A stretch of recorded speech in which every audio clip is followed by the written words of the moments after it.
The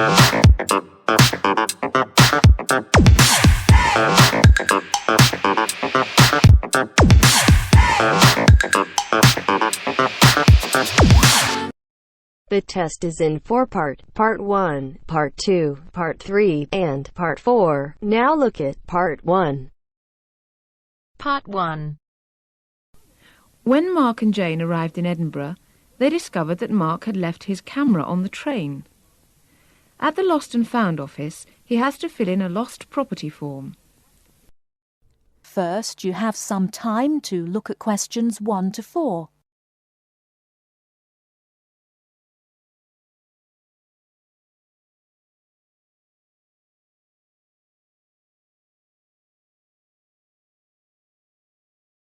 Now we shall begin.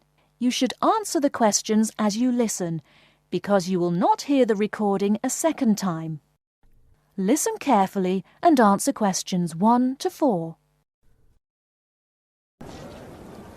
Good evening, sir. Can I help you? Yeah, I think I left my camera on the train from London early today. Did you, sir? Oh, well. In that case, we'd better fill in a lost property form. Can you tell me your name? Yeah, it's Mark Adams. Okay. Your address? You mean in Britain or in the States? How long are you staying? Oh, I've still got a few months in Britain. Okay, then. Can you give me your address here? Right. It's 21 Thames Drive, Leigh-on-Sea. That's Leigh on Sea, Essex.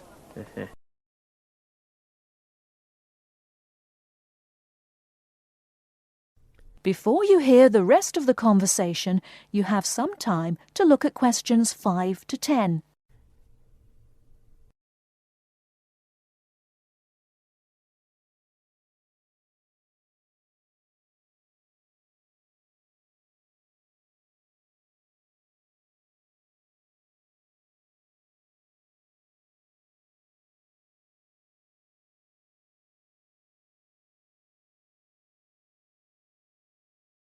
Now listen and answer questions 5 to 10. Do you want the phone number? Yes, I'd better have that. Okay, 0702 35211. Thanks. And you say it was a camera. What make and model? It's a Ricoh. Ricoh. How do you spell that? Ricoh. Okay, got that. Now, you say it was the London train. What time did it arrive in Edinburgh? At 4:55 this afternoon. Exactly on time. Well then, if we find it, sir, shall we phone you? No, I think I'll drop in the day after tomorrow to check up. Right you are, sir. We'll do our best.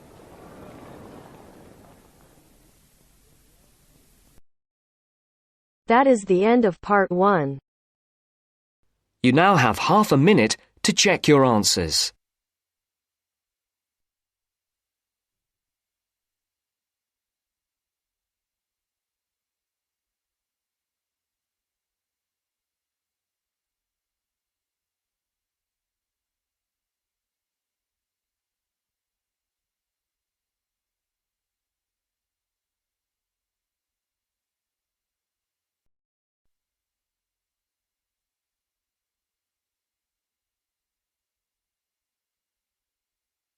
Now turns to Part 2. Part 2.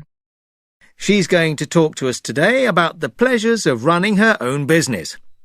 First, look at questions 11 to 14.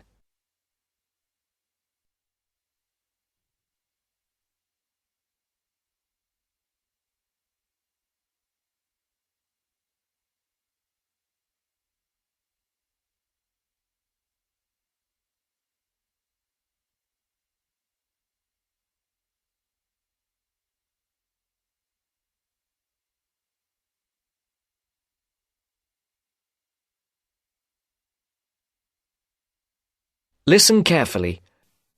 Good morning and welcome to this month's Small Business Club meeting. I'm very pleased to welcome Amy Lynn, who owns and runs a catering business in the local area. She's going to talk to us today about the pleasures of running her own business. Amy. Thank you very much. Now, I started my business 2 years ago, selling very high-quality ready-made meals using all organic ingredients sourced from the local area. And I have to say, it has been the happiest time of my life, with sales doing extremely well. I've had to work very hard, and this has meant a rather limited social life. But I really value the fact that I'm my own boss, and I can decide what I do, when I think I'm ready to try something new and creative, and when to continue with what I'm doing, and so forth. Now, I got the idea to produce these dishes when I was visiting a local supermarket, and I looked at what was on offer in the ready meals section. Lots of low-quality, unhealthy packs.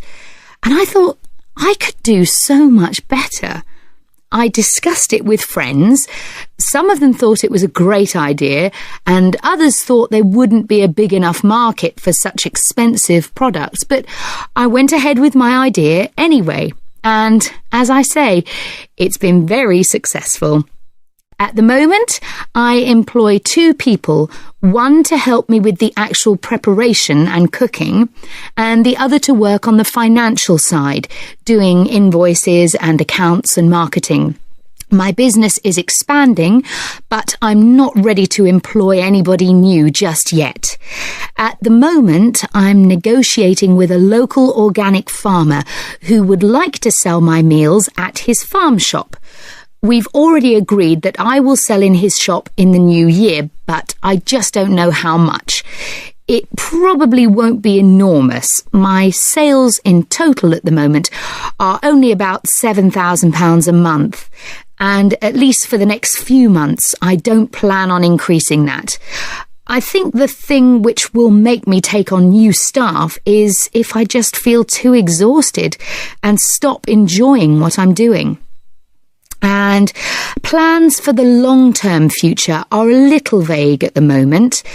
I've been thinking that in a couple of years' time, I'll start to sell on the internet. My sales will increase quite a bit. I won't advertise because that might mean I would expand so fast that I couldn't continue to use all organic ingredients, and I'm very anxious to go on doing that. But I think I'll need a bigger kitchen and packing area, otherwise we'll get very cramped. Before the broadcast continues, look at questions 15 to 20.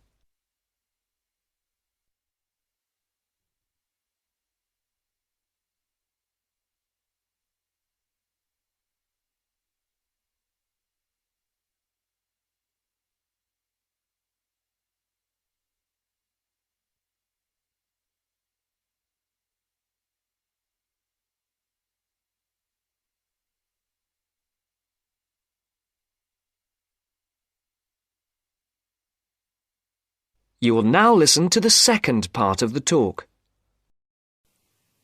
Now, I've emphasised how much pleasure I get out of running my own business, but of course, one of the quickest ways to lose heart is to try operating without sufficient capital.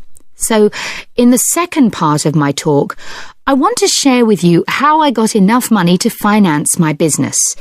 The most significant part of my capital came from a grant from the Small Business Agency, or SBA, as everyone calls it. And this is how you go about getting it. The first thing you have to do is to draw up a business plan. Now, don't make this too long and complicated. I would say it should just be up to 2 pages in length. I've seen some people's efforts go up to 10 pages. Well, frankly, I don't think anyone will read it if it's that long. The next thing is it's worthwhile getting it checked. Now, don't rely on an accountant for this. Your best bet is to go to your bank and get them to look through it. Only if they're happy should you go ahead with your application. If all is well, then you should finalise your submission. Then your next step is to send it to the SBA. Now, they advise you not to do this by email, but by post. However, they say this situation might change in the near future. So, when the SBA receive your grant application, they'll judge whether your business idea is interesting, that is, likely to benefit from their grant. If they think it's good, they'll invite you to interview. And then the successful candidates can get a maximum of £20,000. I got £18,000, which wasn't quite the top amount, but still enormously useful, as you can imagine. Now, if there are any questions, I'll be happy to answer them. That is the end of part 2. You now have half a minute to check your answers.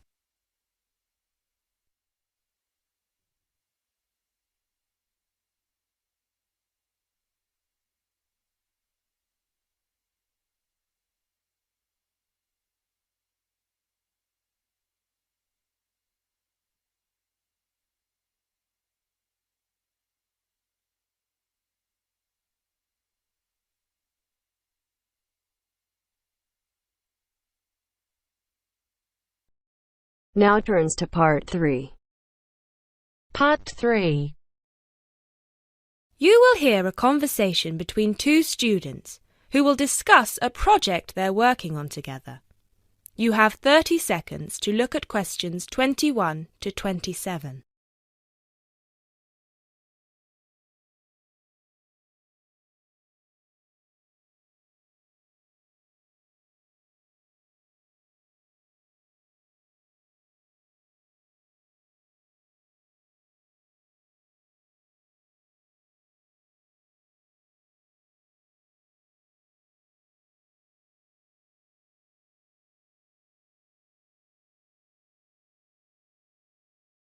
Hey Jess, glad you could make it.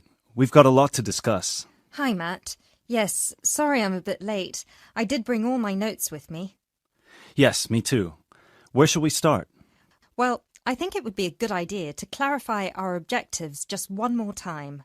Yes, good idea. Okay, here we are. We need to record, photograph, and identify the plant species in 10 1-square-meter plots.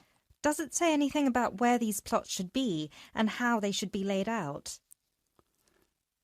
Ah, here it is. It says that all the plots need to be no more than 10 meters apart. And how do we choose them? Ah, this is the fun part. I remember this. Here we are. Make a 1-meter square frame using bamboo sticks available from the department stores. Yes, we've already done that. I know, I'm just reading the whole section. Okay. One person stands roughly in the middle of the chosen area and throws the frame.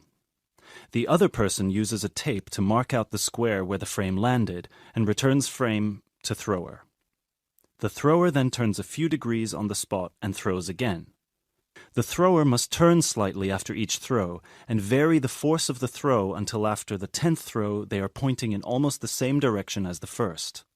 That sounds a bit complicated. That's only because it's all in writing. It's just a simple throw, turn, throw, turn, throw, turn until we have 10 squares. And I guess you want to do the throwing. Well, if you don't mind. I'm sure you'll be more accurate at marking the squares. Yes, I am sure I am, and I'm sure you've got a stronger throwing arm.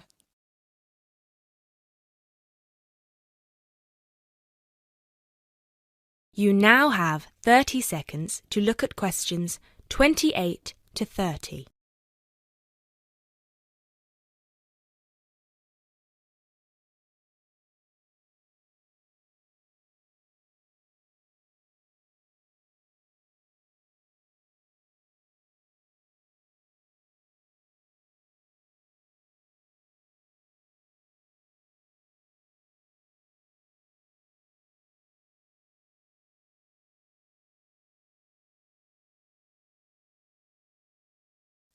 Okay, good. We've got that sorted. Now we need to decide where to go. Yes, I've been thinking about that and I've brought the map. Ah, well done. I forgot mine. Now, I've identified 3 possible locations, but they've all got some disadvantages. Okay, fire away. Well, the area around this lowland marsh could be interesting. There'll be a lot of interesting water plants here. Looks good, but what's the problem? Mainly that it's already a designated nature reserve, and I think there's already been a lot of research done here. Ah, I see. Well, I'd rather do something that's new and can be useful. I agree. That's why I identified this area further west. See, here, behind the beach. Oh, yes, I see. That area there, where it's flat, but quite high. Exactly. If you look a bit further inland, you'll see that there are hills which will protect that area from strong north winds. I see. Excellent. But what's the problem? Just that it may not be very interesting. We know that the geology there is not conducive to a wide variety of plants. I agree. So what's your last idea? Well, I think this one is a bit of a winner, although I did want to show you the other two. Look up here on the north coast. Where? See this bay? Well, I know that there's been quite a lot of studies done here, but a bit further to the east, behind this headland. No one has ever looked at that. Well, I certainly couldn't see any studies. That is interesting. And the plant life could be a bit different because of the shelter from the wind the headland provides. Exactly. Brilliant, Jessica. That's a great idea. We'll go there. Thanks. Now all we have to decide is when is a good time. That is the end of part 3. You now have half a minute to check your answers.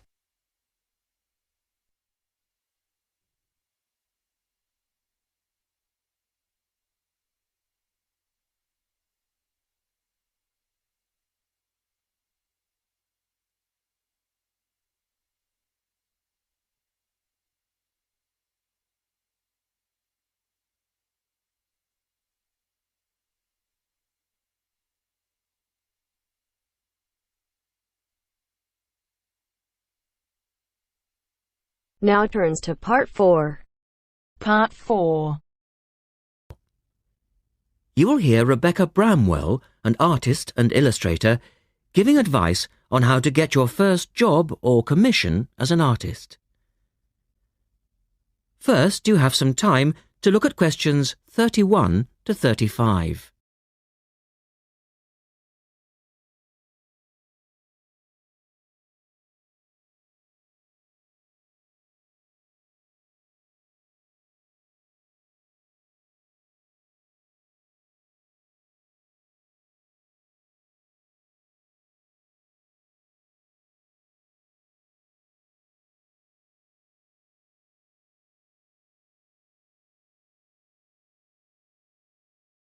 Now listen carefully and answer questions 31 to 35.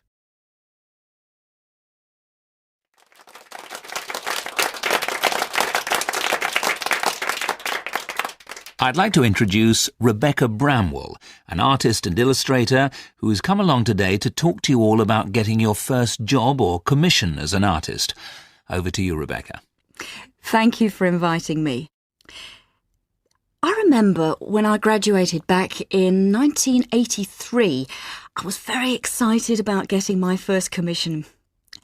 My degree was in fine art and I'd worked long and hard to get it. I was an enthusiastic student and I never found it difficult to find the incentive to paint. I think as a student you're pushed along by fellow students and tutors and the driving force is there. However, when you leave college, you find yourself saying things like, I'll have one more cup of coffee and then I'll sit down to work. I hate to admit it, but I say it myself. Suddenly, it isn't finding the inspiration or getting the right paper that's a problem. It's you. In my view, there are a number of reasons why this happens. It's a real challenge making a decent living as a new artist. You have to find a market for your work. Often you work freelance and need to take samples or portfolios of your work from place to place. These experiences are common to a lot of professional people. But artists also have to bare their souls to the world, in a way. More than anything, they want praise. If people don't like what they create, then it can be a very emotional and upsetting experience hearing them say this. I began to realise that these problems were preventing me from having a career in art, and so I decided to experiment. I was a painter, but I started to dabble in illustration, drawing pictures for books, cards, and this offered me the opportunity to become more emotionally detached from my work. I was no longer producing images from the heart, but developing images for a specified subject, taking a more practical approach. I began to develop a collection of my illustrations, which I put into a portfolio and started to carry around with me to show prospective clients and employers. But it was still tricky because publishers, for example, want to know that your drawings will reproduce well in a book. But without having had any work published, it's hard to prove this. Having a wonderful portfolio or a collection of original artwork is, of course, a first step. But what most potential clients would like to see is printed artwork, and without this evidence, they tend to hold back still when it comes to offering a contract. Look at questions 36 to 40.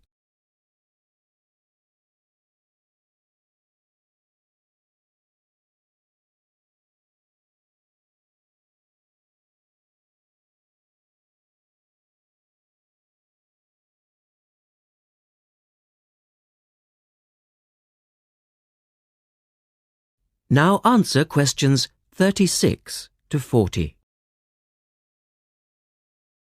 Well, I overcame this problem in two ways. And I suppose this is my advice to you on preparing your portfolio of your best work. The first way was by submitting my work for a competition. And the one I chose was for a horoscope design and was sponsored by a top women's magazine. There are a few of these competitions each year, and they offer new illustrators an opportunity to showcase their work. The other approach I took was to design and print some mock-up pages of a book. In other words, I placed some of my illustrations next to some text in order to demonstrate how my work would look when it was printed. Perhaps I was lucky in that I had taken a degree that provided me with all-round creative skills so that I could vary my style and wasn't limited to a certain technique. Now, I think that is important. The art world and many other creative fields do try to pigeonhole people into snug boxes with an accompanying label. Now, I think you should try to resist this if you feel it happening to you. If you don't, you'll find it difficult to have new work accepted if you try to develop your style at a later stage in your career. Nevertheless, when you start out, and particularly when you're going for an interview, it's important not to confuse people by having a lot of different examples in your portfolio. One remedy for this is to separate your work into distinct categories. In my case, I did this by dividing my design-inspired illustrations from my paintings. It's then easier to analyse the market suited to each portfolio, such as magazines, book jackets, CD covers, etc. Working under two names is also useful, as it clarifies the different approaches and offers a distinction between them. I think it's been hard for artists to be recognised in anything other than the pigeonholes that they've been placed in. But luckily, these barriers are slowly being demolished. So I really do wish you all the very... That is the end of part 4. You now have half a minute to check your answers.